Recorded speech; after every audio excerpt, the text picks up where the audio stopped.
Best iPhones in 2022. Which iPhone should you buy? If you're looking for the best iPhones to get right now, Apple's lineup is set for at least another couple of months. And thanks to the spring edition of the iPhone SE, 2022, to Apple's lineup, you've got a more affordable 5G-ready option to consider if you're already overwhelmed by the rising cost of living. Still, the cream of the crop among Apple's handsets remains the 6.7-inch iPhone 13 Pro Max, currently the best phone overall. But the rest of the iPhone 13 lineup delivers improvements over past iPhones, making any of those devices a good pickup in their own right. With the iPhone 13, iPhone SE and older iPhone 12 models still available, which one should you pick? That's what our best iPhones list is for, whether you're a longtime iPhone fan or just making the switch from Android to iPhone. We can also tell you whether to buy an iPhone now or wait for the iPhone 14. What are the best iPhones? As we noted at the start, the iPhone 13 Pro Max is the best iPhone you can buy, a nearly perfect phone thanks to its stellar cameras, adaptive display and long battery life. Pick up this $1,099 phone, the same price Apple charged for last year's champ, the iPhone 12 Pro Max, and you won't be disappointed. Want something a little less expensive? At $799, the iPhone 13 is the best iPhone for most people.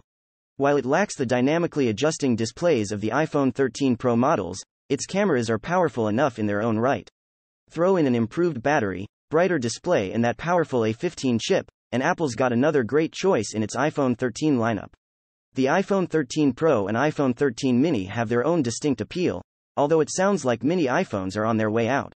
Apple's kept around 2 members of 2020's iPhone 12 family. You can buy either the iPhone 12 or iPhone 12 mini for $100 less than their iPhone 13 counterparts. The iPhone 12 mini, in particular, stands out as a great value, as it now costs less than $600.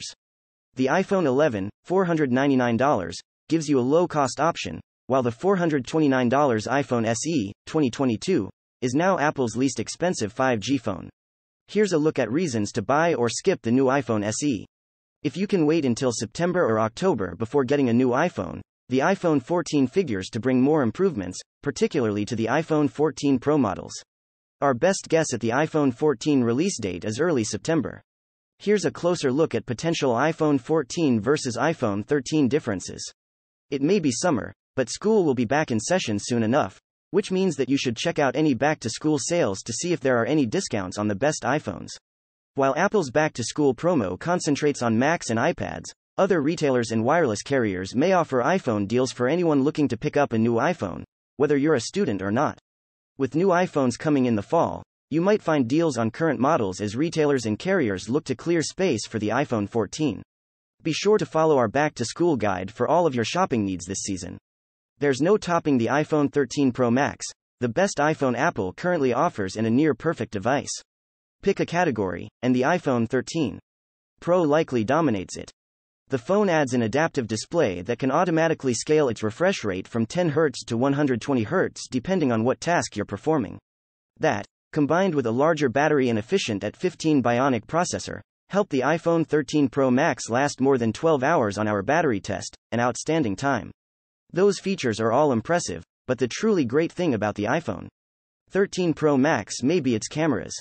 The setup is the same as before, with 3 rear lenses, but Apple has turned to bigger sensors to let in more light, with the ultra-wide-angle shooter particularly adept at teasing color and detail out of the dark areas of shots. The telephoto lens is better too, with the iPhone 13 Pro Max now supporting a 3x optical zoom.